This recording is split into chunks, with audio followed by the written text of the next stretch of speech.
முதலிடம் எதுக்கு சார் பணக்காரருக்கு ஒரு நியாயம் ஏழைக்கு ஒரு நியாயம் போச்சுன்னு கூட தெரியலங்க சார். தயவு செய்து பேசிட்டேன். நீங்க ஒரு ஐயா கிட்ட சொல்லி முதல்ல ஸ்டெப் எடுக்க சொல்லுங்க சார். ஒண்ணு வரல சார். வரல சார். வண்டி வரல சார். அந்த பக்கம் வந்து பாருங்க சார். நீங்க அத பாருங்க சார். ஒண்ணு வரல sir. Sir fire service sir. 4:30 மணி ஆச்சு சார். 4 மணில இருந்து எதனா அணுக முடியுதா பாரு. ஒண்ணு பேரு ஒண்ணு மாறி மாறி போய் எடுக்க முடியுமா?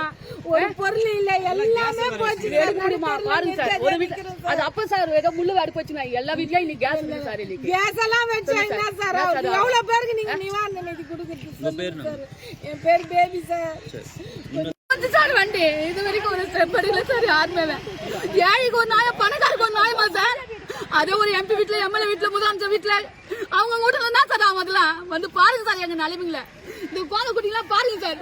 கோத குட்டிலாம் பாருங்க சார். பண்ணிக்கிறாங்களா இல்லையாமா சார்? ஒண்ணு எதுவுமே ஸ்டெப் இல்ல சார். ஒரு வண்டியா வச்சுட்டு வந்து சார் எங்க வயித்த கலங்க சார். எங்களுக்கு அதங்க கோதிக்கு பயந்து போய் எல்லாம் எங்க உட்காந்து தெரியல சார். அது இந்த குடியிருப்பு மொத்தம் எவ்வளவு பேர் இருக்கீங்க சார்? அதுதான் 4 மணில என்ன சார் முடியுதுல என்ற கணக்கா சார்? இதுல நீங்க கேக்குற கேள்வியில என்ன சார் முடியல?